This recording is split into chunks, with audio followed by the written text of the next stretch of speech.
I could be the one you talk to when you're feeling down. I could be the one you run to when the moon hits the ground. I can say what I'm feeling, but the words just don't come out. If you ever feeling lonely, girl, just know I'll come around. 'Cause I've traveled so far just to get to where you are. And I know that you're broken, but that makes you who you are. So pick up the pieces and show me you mean it tonight. I know what you're feeling, I see that look in your eyes. So pick up the pieces and show me you mean it tonight. 'Cause what I've been dreaming is giving you my paradise.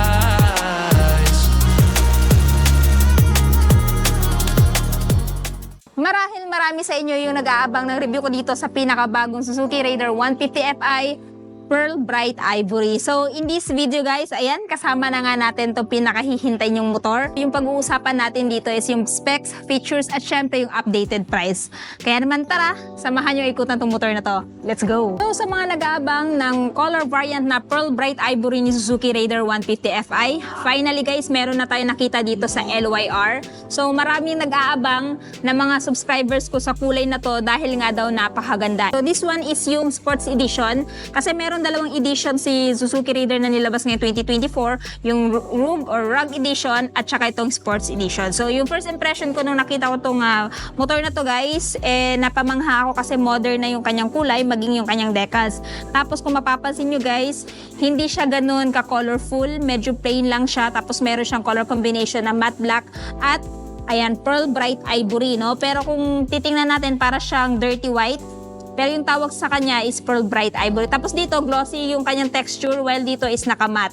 And then yung pansin ko lang din guys, no, pagdating sa decals niya, gold, nag-complement talaga sa kulay niya. So, parang plain lang siya, no? So, for me, goods na goods yan. Suzuki Raider 150 Fi is powered by 147.3cc, liquid-cooled single-cylinder 4-stroke 4-valve dual overhead cam. So, ito guys ay may lakas na 13.6 kilowatts at 10,000 RPM and max torque of 13.8 Nm at 8,500 RPM. Pagdating naman guys sa kanyang fuel tank capacity, which is na dito sa kanyang underseat, meron siyang fuel tank na 4 liters. Tapos yung gini-claim ni Suzuki na average fuel consumption since siya ay Fi na is 50 km per liter.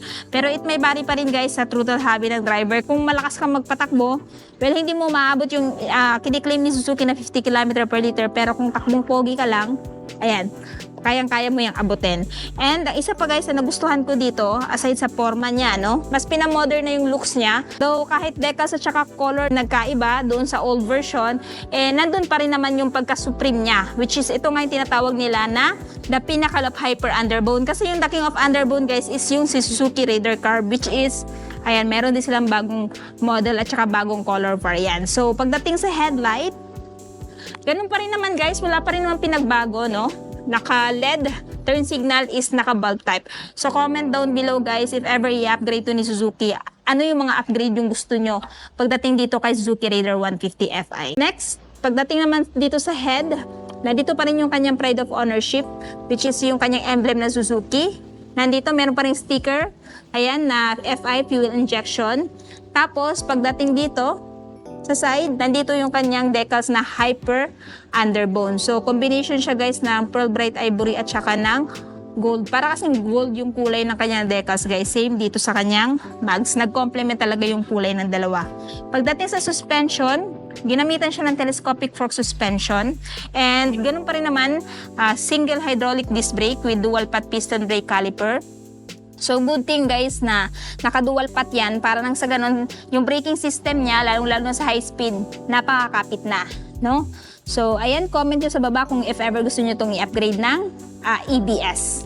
So, sa front tire size naman, 70 by 90 by 17. This one is tubeless na. So, yung kinaganda sa tubeless type guys, pag was mapako, hindi basta-basta mag-flat.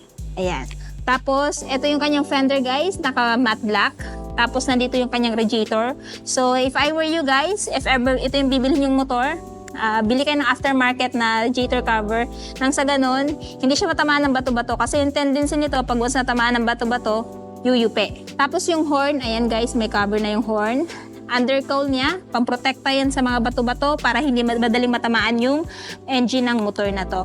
And dito naman, sa kanyang side, ito yung itsura niya side view guys. Ayan. O diba, napaka-astig ng forma. Nice. So, meron siyang decals dito na Suzuki, yung Pearl Bright Ivory na decals. Tapos dito gold, Raider R150 dual overhead cam 4 valve. At saka yung Suzuki Advanced Twin Spark frame. At pagdating sa transmission guys, siya po ay 6-speed manual transmission. Tapos dito, nandito pa rin naman yung kanyang R150 na napakahaba na decals. And liquid gold, so makakaasa kang sa long ride, hindi na basta-basta mag-overheat itong motor na to, no? Tapos, ayan guys, hindi pa rin tinanggal yung kickstart.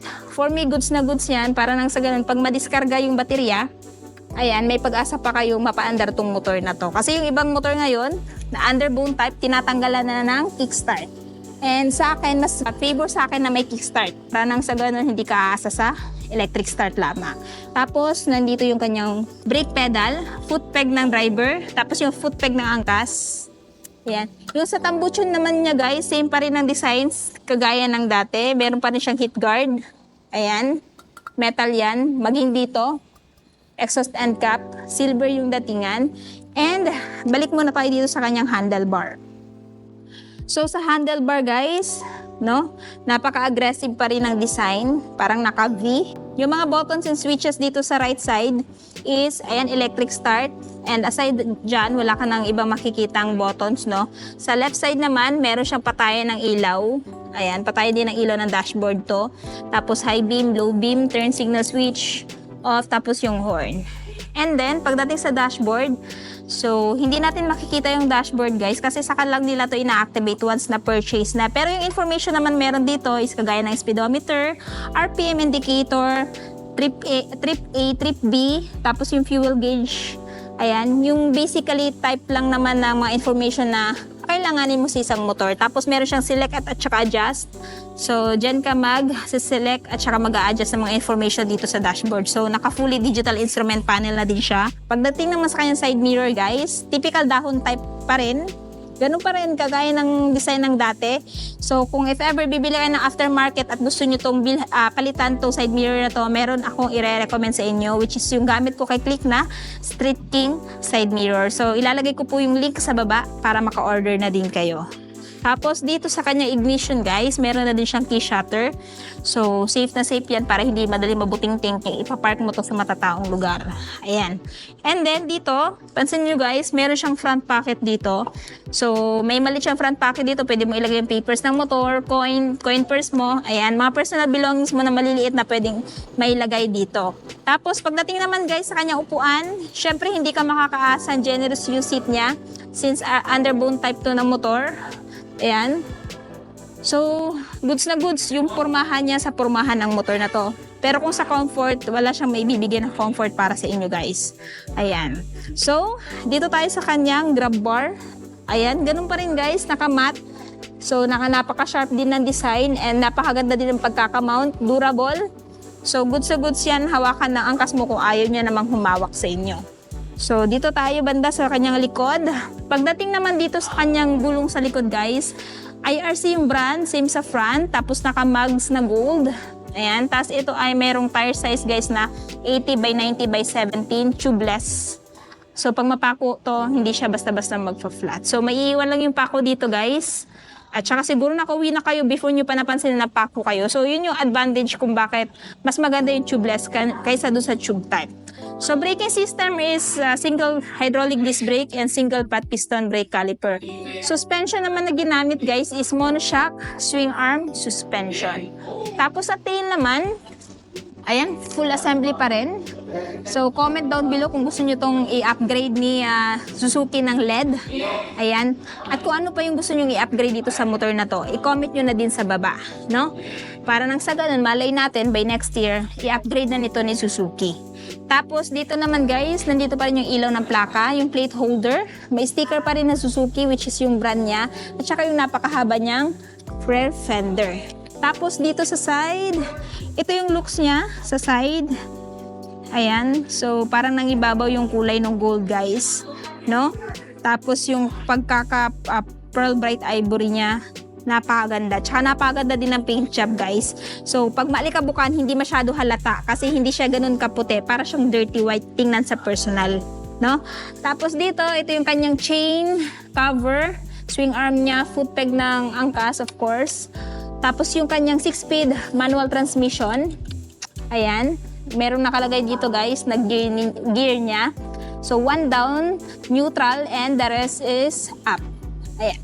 Tapos dito guys, yan yung looks niya. Ayan. So, comment down below kung ito ba yung tipo ng motor na bibili nyo this year. Gusto kong malaman. Ayan. So, ngayon naman guys, talakayin natin yung kanyang seat height kung abot nyo ba.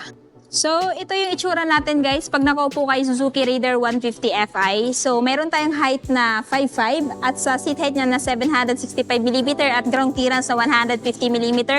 Kita nyo naman, abot na abot natin tong motor na to. So, if ever mayroon kayong height kahit na 5 flat, kaya nyo pa rin tong abutin. So, ayan. Yung kanyang turning radius, malawak naman, tsaka napakadali lang din niyang i-maneuver. So, sa long ride guys, medyo ngawit nga lang kayo dito kasi medyo nakalin kayo ng ganyan, unlike doon sa ibang underbow na naka-upright sitting position. Pero kung yung forma talaga yung habol nyo at speed, ayan, highly recommend this one. So, ayan. Kita nyo naman guys, napaka-forma, no? Napakaangas. So, hindi ako magtataka kung bakit isa to sa pinipilahan ng mga riders ngayon dahil nga sa looks at saka sa speed niya. So, ngayon naman guys, talakayin natin yung kanyang updated price. So, sa mga interested dito kay Suzuki Raider 150 Fi, the pinnacle of hyper underbone 2024 model per bright ivory. This one guys ay merong updated price na ayan, spot cash is 119,900. Pero kung gusto nyo ng hulugan, down payment is 9,232 at monthly sa 3 years na 5,599 at rebates na 200. So this one guys is available sa may LYR Marketing Corporation. So along the highway lang siya guys ng Kanokotan. Nasa gitna po siya ng Kawasaki Crib at ng Honda Big Bike. So, ayun na guys, tapos na nga natin ikutan tong si Suzuki Raider 150 Fi. Ano yung masasabi niyo sa motor na to? Sulit pa ba siya sa presyo niya? At ano yung katangian niya kung bakit siya i-consider yung bilhin ngayong 2024? I-comment nyo nga sa baba. At syempre kung bago pa lang kayo sa channel ko at hindi pa nakapag-subscribe, huwag kalimutan mag-subscribe para ma-notify kayo once may bago tayong upload. So yun guys, hanggang dito na muna tayo. Ride safe and peace out!